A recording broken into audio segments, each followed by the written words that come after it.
एक स्त्री जब अपने आत्मसम्मान को वापस पाने के लिए आगे बढ़ती है तो उसे कोई नहीं रोक सकता। ये कहना है यूपीएससी की 2013 बैच की आईआरएस ऑफिसर कोमल कड़ात्रा का।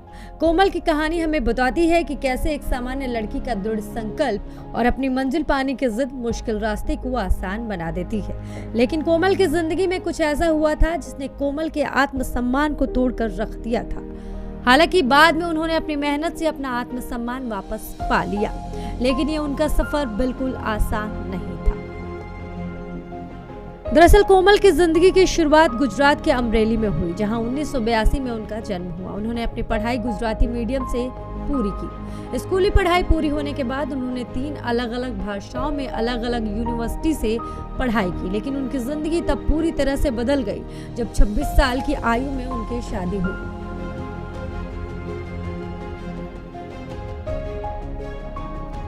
2008 में कोमल की शादी न्यूजीलैंड में रहने वाले एक एनआरआई लड़के से हुई, लेकिन शादी के बाद कुछ ऐसा हुआ जिसने कोमल को पूरी तरह से तोड़कर रख दिया। 2008 में कोमल ने गुजरात लोक सेवा आयोग की मेंस परीक्षा पास कर ली थी, लेकिन इसी दौरान उनकी शादी तय हो गई और शादी के लिए उन्होंने इंटरव्यू में भाग न लेने का फैसला किया। उस वक्त तक सब कुछ ठीक था, लेकिन शादी के महज 15 दिनों बाद ही उनकी दुनिया उजड़ गई जब उनके ससुराल वालों ने दहेज के लिए कोमल को घर से निकाल दिया। उनके पति महज 15 दिनों बाद विदेश चले गए और कभी लौटकर नहीं आए।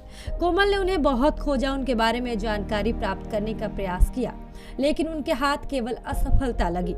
पूरी तरह से नाकामयाब होने के बाद वो अपने माता पिता के घर आ गई, लेकिन अपने माता पिता के घर भी परेशानियों ने उनका पीछा नहीं छोड़ा। शादी टूटने के कारण आस पड़ोस के लोग उन्हें ताना मारने लगे, जिससे परेशान होकर कोमल ने घर से दूर जाकर रहने का फैसला किया। कोमल अपने घर से दूर एक गांव में रहने लगी। वो जिस गांव में रहती थी वहां ना इंटरनेट की सुविधा थी और ना ही अंग्रेजी अखबार आता था। इसके बावजूद उन्होंने अपनी तैयारी रखी। तैयारी के दौरान एक स्कूल में पढ़ाती भी थी। कोमल ने यूपीएससी में 3 प्रयास किए, लेकिन हर बार उन्हें असफलता ही मिली। लेकिन कोमल ने हार नहीं मानी और चौथी बार भी परीक्षा में बैठी और सफल हो गई। अपने चौथे प्रयास में उन्हें 591 रैंक मिली और वो आईआरएस ऑफिसर बन गई। कोमल की सक्सेस स्टोरी हमें बताती है कि हालात के सामने घुटने टेकने की बजाय हमें संघर्ष कर आगे बढ़ते रहना चाहिए।